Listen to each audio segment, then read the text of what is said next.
ఓం తత్సత్. ఓం అజ్ఞానతిమిరాంధస్య జ్ఞానాంజనశలాకయా చక్షురున్మీలితం యేన తస్మై శ్రీగురవే నమః. అజ్ఞానము అనేది చీకటితో దృష్టి లోపించిన వానిని జ్ఞానము అనేది కాటుక పుల్లచే ఏ గురువు నేత్రములను తెరిపించి దృష్టిని ప్రసాదించును అట్టి గురుదేవునకు వందనములు. హరి ఓం తత్సత్. వేదాంత బాలబోధలో దేహత్రయ విచారణ జరుగుతుంది. ఈ దేహత్రయ విచారణలో శిష్యుడు నిన్నొక ప్రశ్న వేశాడు. స్వామి, ఆత్మ ఉన్నది, అది బ్రహ్మస్వరూపం. అలాగే శరీరం అనేది ఉన్నది, ఇది అనాత్మ, ఆత్మ కాదు.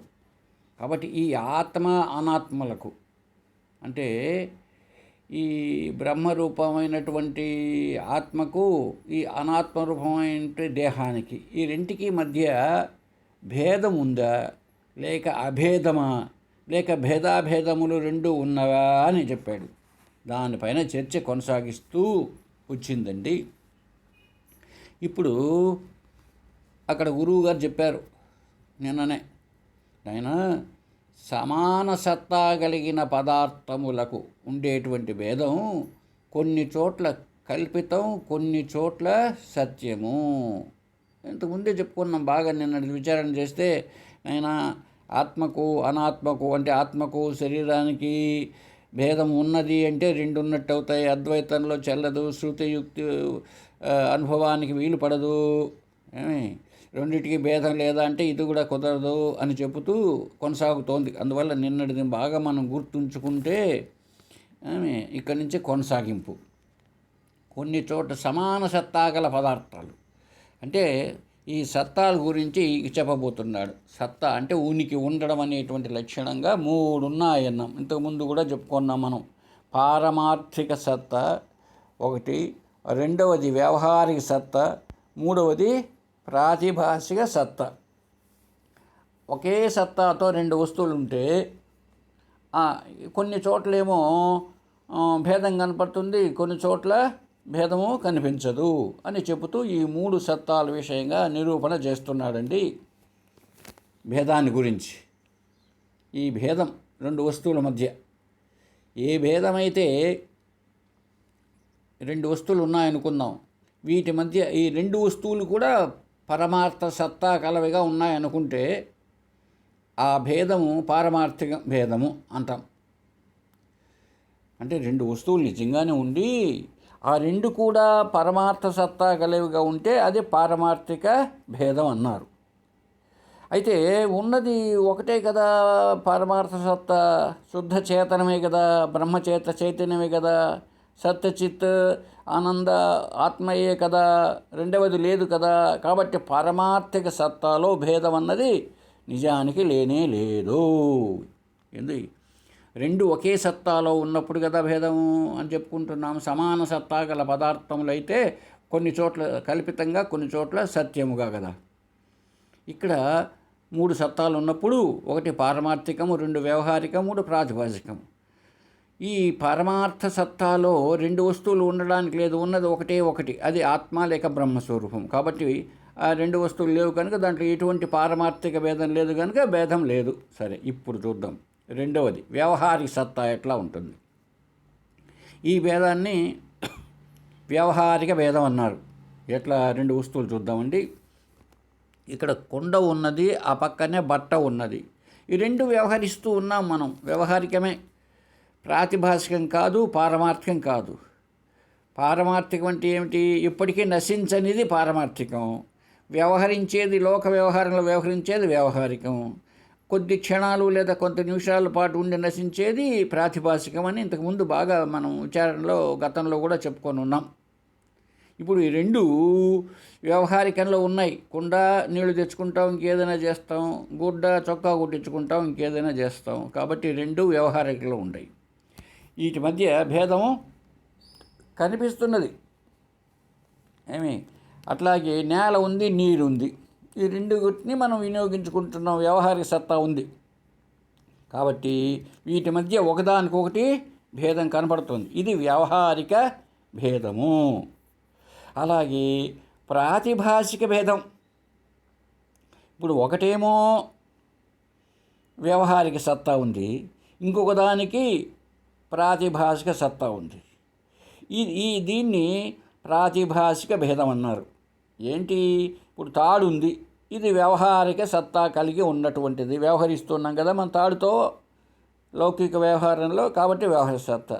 దాంట్లో కనపడే పాము అది నిజంగా వ్యవహరించేది కాదు, నిజమైన పాము కాదు కదా, భ్రాంతితో ఏర్పడిన పాము, కాబట్టి అది ప్రాతిభాషికం. ఇప్పుడు వీటి మధ్య భేదం ఉంది. చూసావు, నువ్వు తాడు వేరుగా చూసావు, పాము అన్నా వచ్చావు, కాబట్టి ఆ కనపడిన కాసేపు రెంటి మధ్య భేదమేమో ఉంది. ఈ విధంగా ఈ సత్యమే దాంట్లో కూడా ఈ భేదము ఒక్కొక్కటి ఒక్కొక్క రకంగా ఉంది. ఈ సత్య వస్తువునందు కూడా ఈ భేదాన్ని సమాన సత్తా కలిగిన చోట్ల ఎట్లెట్లుంటుందంటే 3 రకాల. పారమార్థికంలోనైతేనేమో భేదం ఉండదు, వ్యవహారికంలో భేదం ఉంటుంది, తర్వాత ప్రాతిభాషికంలో కూడా భేదం ఉంటుందండి. ఈ విధంగా ఈ భేదాన్ని గురించి తేల్చేశాడు. వస్తు భేదం, 2 వస్తువుల మధ్య భేదం. ఇప్పుడు అభేదం. భేదం ఉన్నదా, భేదం లేదా అని కదా. ఈ అభేదం కూడా అంటే భేదం లేకుండా ఉండడం.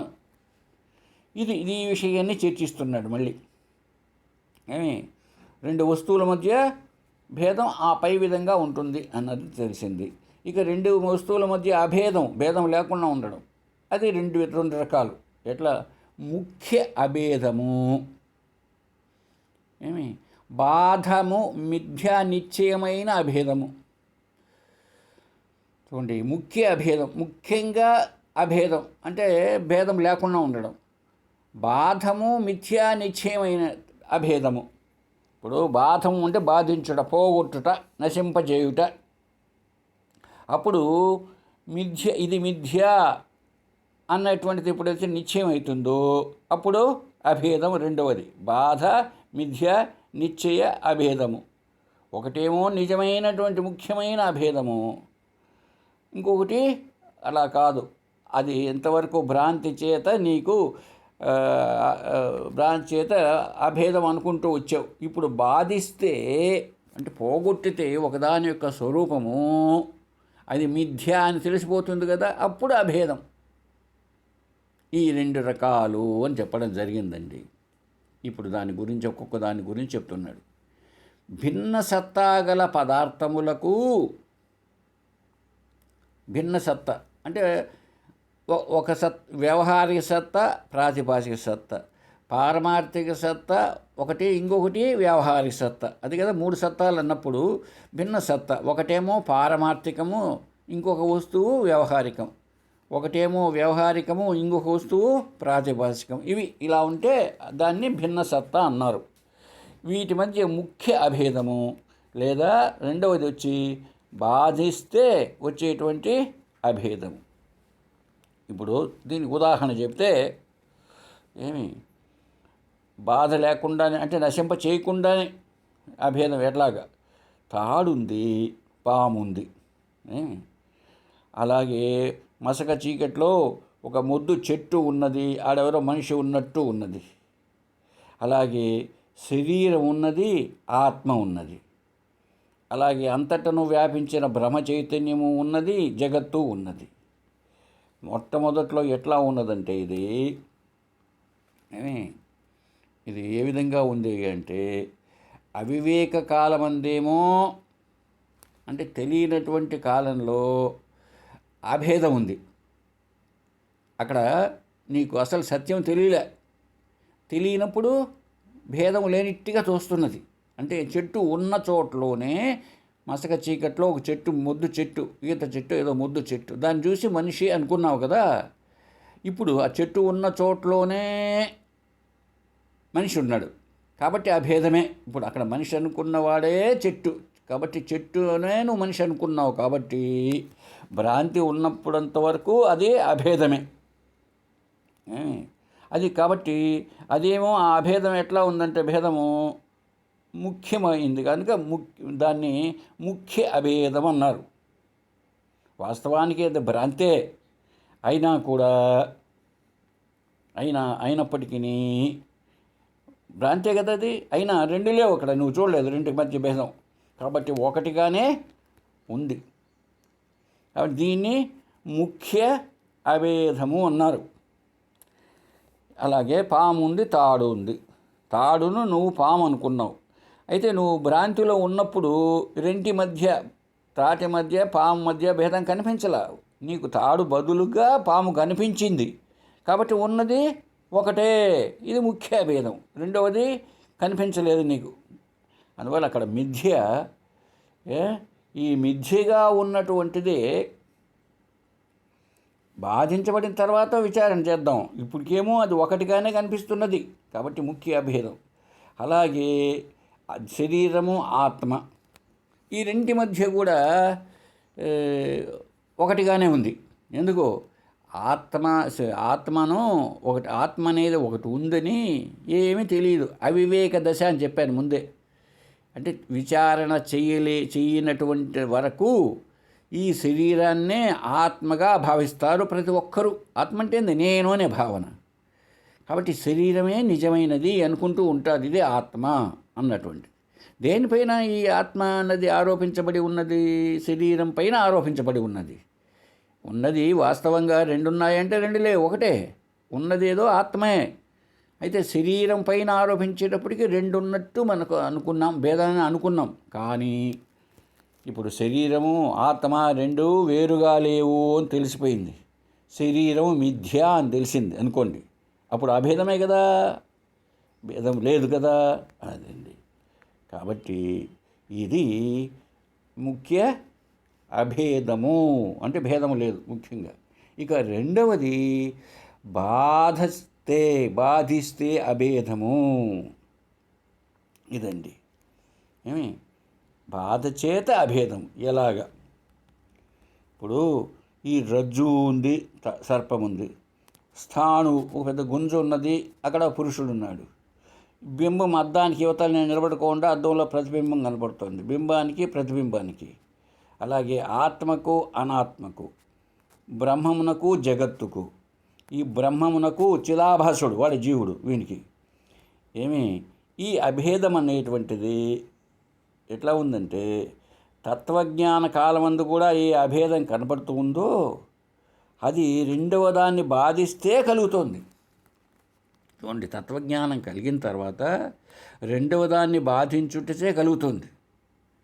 కాబట్టి ఇది బాధముచే అయిన అభేదం.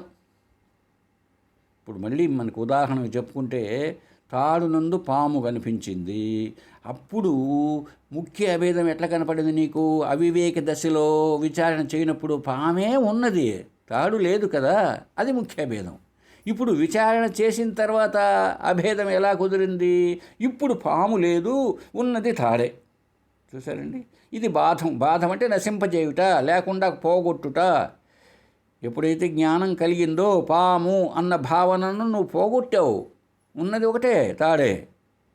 ఇది వివేక దశలో, అంటే బాధిస్తే, అప్పుడు నిజం బోధపడితే ఉన్నది ఒకటే. కాబట్టి ఇది బాధచే ఏర్పడినటువంటి అభేదం. ఏమండి? అలాగే ఇంకొకటి చెప్తాను. ఈ గుంజ ఉన్నది ఆ పాడుబడిన మిద్దెలో, దాన్ని చూసి ఎవడో దొంగవాడు మనిషి ఉన్నాడు అనుకున్నావు. మొదట్లో అవివేక దశ, విచారణ చెయ్యనప్పటి కాలంలో అక్కడ నీకు గుంజ కనిపించలా, ఉన్నది మనిషే కదా, కాబట్టి అక్కడ ముఖ్య అభేదం. రెండవది నీకు తెలియలేదు, అది ముఖ్య అభేదం. రెండవది బాధచే, అంటే నశింపచేస్తే, జ్ఞానం కలిగిన తర్వాత అప్పుడు ఒకటే, అభేదమే. ఎట్లా? నువ్వు లైట్ వేసి చూసావు, అక్కడ నీకు గుంజ కనపడింది, మనిషి కనిపించలే, కాబట్టి ఉన్నది బాధ చేస్తే, బాధము చేస్తే అప్పుడు ఇది మిథ్య, మనిషి మిథ్య అని తేలిపోతే మిగిలింది గుంజే. అలాగే బింబము ప్రతిబింబము, ఇప్పుడు అద్దానికి ఎదురుగా నిలబడుకున్నాం, అద్దంలో ప్రతిబింబము ఏర్పడుతున్నది. ఆ అద్దంలో కనపడేది ఎవరయ్యా అంటే నేనే అని అంటాడు. రెండు కనిపిస్తున్నాయి. అయితే అద్దాన్ని కాస్త ఆ ప్రతిబింబమును ఉన్నంత వరకు నేను ఇక్కడున్నాను, అద్దంలో ఉండేది కూడా నేను రెండుగా ఉన్నా అక్కడ. ఇప్పుడు అద్దాన్ని తీసి పక్కన పడేసాం, ప్రతిబింబము లేదు, అప్పుడు ఒకటే. అవివేక దశలో కూడా విచారణ చేయనప్పుడు కూడా రెండుగా కనిపిస్తున్నప్పటికీ, బింబము ప్రతిబింబము రెండుగా కనిపిస్తున్నప్పటికీ అప్పుడు కూడా ఒకటే, అప్పుడున్నది కూడా ఒకటే. కాబట్టి అది ముఖ్య అభేదము. ఇప్పుడు పోగొట్టినప్పుడు ప్రతిబింబమే లేకుండా పోయింది కనుక ఇది బాధముచే అభేదము. అలాగే ఆత్మ అనాత్మ, ఆత్మకు అనాత్మకు రెంటికి మధ్య మొదట్లో ఏమనుకుంటాడు, ఆత్మ విషయముగా ఏమీ తెలియదు కనుక అనాత్మనే, ఆత్మ కాని దానినే అంటే శరీరమునే ఆత్మగా భావిస్తాడు. సరే, అప్పుడు కూడా ఆత్మకు అనాత్మకు మధ్య భేదము లేదు, ఉన్నది ఒకటే. ఇది ముఖ్య అభేదం. అభేదం అంటే భేదం లేదన్నట్టు. సరే, ఇప్పుడు రెండవది బాధము చేత బాధిస్తే ఉండేది ఒకటి. ఇప్పుడు విచారణ చేశాడు, విచారణ చేసి రెండవదైన శరీరమే లేదు అని తేలింది. అప్పుడు కూడా ఉన్నది ఒకటే, ఆత్మయే. ఇది బాధముచే ఏర్పడినటువంటి అభేదం. ఇక అన్నీ అంతే, రెండు చెప్తే ఇక అన్నీ కూడా అంతే. కాబట్టి తత్వజ్ఞాన కాలం చేసిన తర్వాత ఒకదాన్ని మనం ఏం చేస్తాం, బాధిస్తాం, పోగొడతాం. అందువల్ల ఏంటి అభేదము, బాధముచే అయినటువంటి అభేదము. అంటే భ్రాంతి కలిగిన దాన్ని పోగొట్టినప్పుడు కూడా పోగొడితే అది ఈ మిథ్యా నిశ్చయం జరిగింది, మూడు కాలాల్లో లేదు, అట్టాడు దాన్ని అంటారండి బాధ అని, లేక నివృత్తి. బాధించడం అంటే పోగొట్టడం. మూడు కాలాల్లో ఏదైతే లేదో ఉండదో దాన్ని బాధించడం అంటారు. నివృత్తి అంటే పోగొట్టడం. ఇప్పుడు ఇది మిథ్య అని నిశ్చయమైందనుకోండి, అప్పుడు అది లేకుండా పోతుంది. ఇప్పుడు తాళ్ళలో పాముని చూసాము మనం, ఇది అధ్యాస లేక భ్రాంతి కదా. ఇప్పుడు దాన్ని లైట్ వేసి చూసాం, ఇప్పుడు ఆ పాము బాధించబడినది అంటే బాధ, పాముకు బాధ అయినది అంటే పాము బాధించబడినది అంటే పాము యొక్క జ్ఞానము నివృత్తి అయింది, పాము లేకుండా పోయింది. ఎందుకు? మిథ్యాత్వ నిశ్చయం జరిగింది, ఇది మిథ్య అన్న జ్ఞానం కలిగింది. ఇదండి, మూడు కాలములలో నిజానికి పాము అన్నది లేనే లేదు. నువ్వు చూడకముందు పాము లేదు, తర్వాత లేదు, మధ్యలో కూడా లేనిదే. కాబట్టి బాధ అంటే అది అర్థం. ఇప్పుడు చూడండి, ఈ బాధ, ఈ భేదము ఎట్లా ఉంటుందో. సమాన సత్తా గల పదార్థములకు ఇంతకుముందంతా కూడా, నిన్న అంతా కూడా శరీరానికి ఆత్మకు భేదం ఉన్నదా అన్న విషయం జరిగింది చర్చ. ఇప్పుడు అభేదమా అనే ప్రశ్నకు ఆన్సర్ చెప్తున్నాడు తర్కబద్ధంగా. శరీరానికి ఆత్మకు అభేదమా, ఏ విధంగా అభేదం సిద్ధిస్తుందో చెప్పబడుతున్నది. అయ్యా, సమాన సత్తా గల పదార్థాలకు అభేదం ఏదో అది బాధ లేకయే స్వరూపంగా కనిపిస్తున్నది. ఒకటే సత్తా, రెండు ఒకటే అనుకో విషయం. ఆ రెండు పారమార్థిక సత్తాను లేకపోతే రెండు వ్యవహారిక సత్తాలోటియో, ఆ రెండు కూడా ప్రాతిభాసిక సత్తాలోటియో కనిపిస్తే అభేదము, అది బాధ లేకుండానే అంటే నశింప చేయకుండానే స్వరూపమే.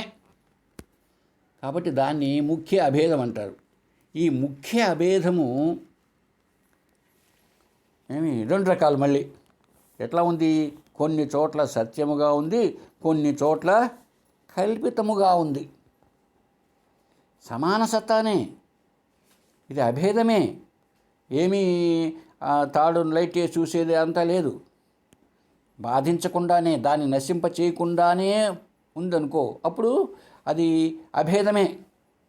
ఈ అభేదం మళ్ళీ రెండు రకాలు. ముఖ్య అభేదం కదా ఇది. ఈ ముఖ్య అభేదము ఏమండి, ఇంకొకటి బాధించితే ఏర్పడే అభేదము. ఈ రెండు కదా ఈ అభేదాలు. ఇప్పుడు ఈ సమాన సత్తా ఉండేటువంటి పదార్థాలలో రెంటి మధ్య అభేదమే ఎప్పుడు అంటే బాధించకుండా కలిగితే వచ్చేది కాకుండా మొదటి నుంచి రెంటి మధ్య లేనే లేదనుకో భేదం, అప్పుడు అది అభేదమే. ఈ అభేదం ముఖ్య అభేదం అన్నారు దీన్ని. ఈ అభేదము కొన్ని చోట్ల సత్యము, కొన్ని చోట్ల కల్పితము. ఏమి ఇప్పుడు ఎక్కడైనా కానీ ఉపాధి లేని వస్తువు ఉంటుందనుకోండి, అప్పుడు స్వరూపానికి అభేదమే ఉంటుంది. ఈ అభేదం సత్యం. ఇప్పుడు ఘటం ఉందండి, కుండలో ఆకాశం ఉంది, కుండలో ఆకాశం, అక్కడ మహాకాశము ఉంది బయట. ఇక్కడ ఇప్పుడు ఈ ఉపాధిని తొలగించి చూస్తే ఉపాధి లేదనుకుందాం, అప్పుడు నిజానికి ఉన్నది ఒకటే ఆకాశం. అలాగే ఈ బ్రహ్మమునకు కూటస్థునికి కూడా ఎప్పటికీ అభేదమే, ఇదే సత్యం. ఇది ఒకటోది. ఏమిటి మళ్ళీ చెప్పుకున్నాం ఏంటంటే, వస్తువు యొక్క స్వరూపం ఉన్నదే, ఆ స్వరూపానికి ఎప్పటికి కూడా ఆ రెండు వస్తువుల స్వరూపం ఒకటే అయినప్పుడు అక్కడ అభేదమే. రెండు వస్తువుల యొక్క స్వరూపం ఒకటే అయినప్పుడు, ఇప్పుడు రెండు లడ్లు తీసుకుందామండి, ఒకటేమో లావుగా ఉండొచ్చు, ఒకటి చిన్నదిగా ఉండొచ్చు.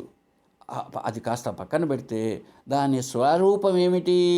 తీయదనము, అదొక టేస్ట్ అనుకుందాం. ఇప్పుడు ఈ రెండి మధ్య అభేదమే కదా, నువ్వు ఏది పోగొట్టాల్సిన అవసరం లేదు ఇక్కడ. అక్కడ బాధముచే అభేదము కాదు, ఇది ముఖ్య అభేదమే. అలాగే ఘటాకాశ మహాకాశములకు మధ్య భేదం ఏమీ లేదు కనుక ఇది సత్య అభేదం. ఈ ముఖ్య అభేదం రెండు రకాలని చెప్పాను ఇప్పుడే. ముఖ్య అభేదం రెండు. కొన్ని చోట్లేమో సత్యంగా ఉంటుంది, కొన్ని చోట్ల కల్పితంగా ఉంటుంది. సరే, ఇప్పుడు చెబుదామండి. ఉపాధి లేకుండా పోతే, దేనికి కూడా ఉపాధిని చూడకుండా పోతేను, ఆలోచించకుండా పోతే రెండు వస్తువుల మధ్య ఎప్పటికీ భేదం లేదు. సరే, ఇక రెండవది, ఎక్కడైతే ఉపాధితో అభేదం కనపడుతోందో అక్కడ ఆ అభేదము కల్పితం. చూడండి, ఎక్కడైతే ఉపాధితో అభేదం కనపడుతోందో, ఉపాధి వల్ల భేదం లేదు, ఉపాధి వల్ల కనపడుతున్నదో అక్కడ ఆ అభేదం కల్పిత అభేదం, సత్యం కాదు. అది ఆ ఉపాధి వల్ల ఒకటిగా కనపడుతూ ఉండొచ్చు. ఇప్పుడు చూద్దాం. ఉపాధి బలంతో మేఘం ఉందండి, మబ్బు. ఈ మబ్బు ఆకాశానికి మధ్య వాస్తవానికి అభేదమే. ఎందుకని? పైన చూసినప్పుడు ఈ మబ్బంతా ఆకాశంలాగానే ఉంది అనుకుందాం. అయితే ఇప్పుడు దేంతో ఈ మబ్బు ఆకాశం రెండు ఒకటిగా కల్పిస్తున్నాయి? మేఘము అనే ఉపాధి కనిపించేటప్పటికీ ఆ ఉపాధి వల్ల మేఘము, తర్వాత ఆకాశము, ఈ రెండు ఒకటేగా ఉన్నాయి, రెండు ఒకటే అనేటువంటి భావన కలిగింది. కాబట్టి ఇక్కడ అభేదము అనేది కల్పించబడినది, సత్యం కాదు. సత్యం అనేది ఇంతకుముందు చెప్పుకున్నాం, ఉపాధి లేని వస్తువుల యందు ఉంటే అప్పుడు అది సత్యమైనటువంటి అభేదం. ఇప్పుడు ఉపాధి బలముతో కనపడుతోంది కనుక ఈ అభేదము కల్పితం. ఈ విధంగా అభేదాలకి ఒకదానికొకటి విలక్షణత ఉన్నది. ఇప్పుడు వస్తే ఆత్మకు దేహానికి గల అభేదం ఉన్నది, ఈ రెంటి మధ్య భేదం లేదనుకుంటున్నాం కదా. ఇది ఎట్లా ఆడదంటే, అది ఈ అభేదం కూడా కల్పితముగా ఉన్నది. కల్పితం, రెండు ఒకటేనన్నది కూడా కల్పితంగా ఉన్నది, సత్యంగా కాదు. అభేదం రెండు ఒకటే అన్నది కల్పితంగా ఉంది. ఎందుకని? అల్పసత్తా గల శరీరము ఇది కొద్దిపాటి కాలానికి నశించిపోతుంది. ఈ 60 ఏళ్ళలో 70, 80, 90 నశించిపోతుంది. మరి ఆత్మ అలా కాదు కదా. ఇటువంటి అల్పసత్తా గల దేహము ఇది ఎటడిది? అనాత్మ, అనాత్మ కదా, ఆత్మ కాదు. అందువల్ల ఈ భేదం ఎట్లాంటిదంటే బాధిస్తే పోతున్నది, ఇది బాధిస్తే పోతోంది. దేన్ని? అనాత్మ స్వరూపాన్ని బాధిస్తే పోతున్నది. కనుక ఈ అభేదము సత్యమైన అభేదము, కల్పితమైంది కాదు ఇది. అసలు ఆ ఆత్మకు దేహానికి మధ్య ఉండేటువంటిది బాధిస్తే అంటే నువ్వు తొలగించి చూస్తే పోతుంది, కనుక ఇది సత్యమే. తర్వాత ఇంకొకటి చెప్తున్నాడు కల్పితమైన దాన్ని. ఎలాగా? అవివేక కాలమందు అంటే విచారణ లేని టైంలో అందరి జీవుల యందు కనపడుతున్నది కదా భిన్న సత్తా, ఆత్మకు దేహానికి గల అభేదం. అది సమాన సత్తా గల పదార్థం వల్లే ముఖ్య అభేదం.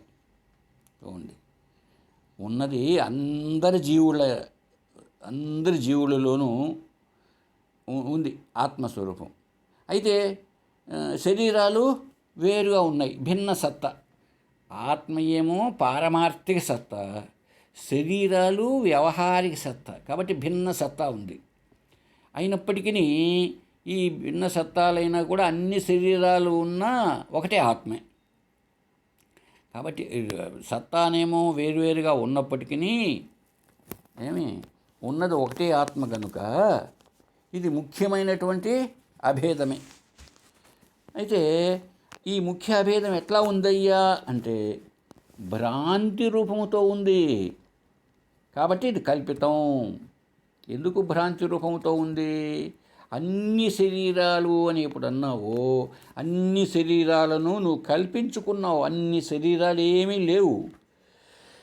ఇప్పుడు ఎన్నో నాగలు అంటున్నావు, ఒక బంగారునే ఉన్నది, ఒకే బంగారే, ఎన్నో నాగలు అంటున్నావు. కాబట్టి ఈ అభేదము బంగారుకు అంతా బంగారే అంటావు, అన్ని నగలు అంటావు. అన్ని నగలు అంటావు, బంగారు ఒకటేనంటావు. కాబట్టి ఈ అభేదము కల్పితం. అభేదం అంటే భేదం లేకుండా ఉండడం అనేది నువ్వు కల్పించుకుంటున్నావు, కల్పితమైనటువంటి అభేదం. ఈ విధంగా ఇప్పుడు ఏం చెయ్యాలంటే ఈ కల్పితమైనటువంటి ముఖ్య అభేదం, ఈ కల్పనతో కూడి ఉంది, కల్పనతో కూడిన అభేదం, ఈ అభేదాన్ని ఈ ముముక్షు అయినటువంటి సాధకుడు ఈ ఆత్మ దేహం, ఇది ఆత్మతో ఉన్నటువంటి దేహం అంటున్నామే, అనాత్మ కదా ఇది, దీని యందు ఆరోపించుకున్నాం అభేదాన్ని, దీన్ని విచారణ చేయాలి. అంటే శరీరమందు చూడండి, ఆత్మ వాస్తవానికి ఉన్నది ఆత్మే, ఆత్మ యందు ఈ దేహముగా ఉన్నది అనాత్మ. ఈ దేహమే కదా ఆత్మ కానిది, ఇది కల్పితము కదా, ఆరోపించబడినది కదా. దీన్ని ఫస్ట్ విచారణ చేయాలి. ఎవరు? మోక్షం కావాలనుకున్నవాడు. ఈ రెంటిని ఒకటి అనుకుంటున్నాం కదా మనం. ఇప్పుడు జీవాత్మ అంటున్నాడు, ఆత్మ తెలియలేదు కనుక ఇదే సత్యం అనుకుంటున్నాడు, శరీరమే సత్యం అంటాడు. దీన్ని మనం విచారణ చేయాలి. తర్వాత ఆత్మజ్ఞానం కలుగుతుంది. జ్ఞానం కలిగిన తర్వాత ఈ అనాత్మను, ఆత్మ కాని దాన్ని ఈ శాస్త్రము ద్వారా, కొన్ని యుక్తుల ద్వారా, అపరోక్ష అనుభవం ద్వారా ఈ రెంటి మధ్య అభేదాన్ని తెలుసుకోవాలి ఏనైనా. కాబట్టి ఇది ముఖ్యంగా కనుక్కోవలసినటువంటి విషయం. నీకు అలాగే ఏం చేయాలి? ఇంకా సాధకుడుగా ఉన్నవాడు మహావాక్య బోధ ఉన్నది. బ్రహ్మ ఆత్మ ఐక్యం అర్థం ఇచ్చేటువంటి వాక్యాలు, మహావాక్యాలు. అప్పుడు ఈ అనాత్మ బాధం చేయబడుతుంది. ఆత్మ లేదు, విచారణ ఎప్పుడు చేస్తావో, మహావాక్య విచారణ ఎప్పుడు జరుగుతుందో అప్పుడు ఈ అనాత్మ బాధించబడుతుంది, అంటే పోగొట్టబడుతుంది.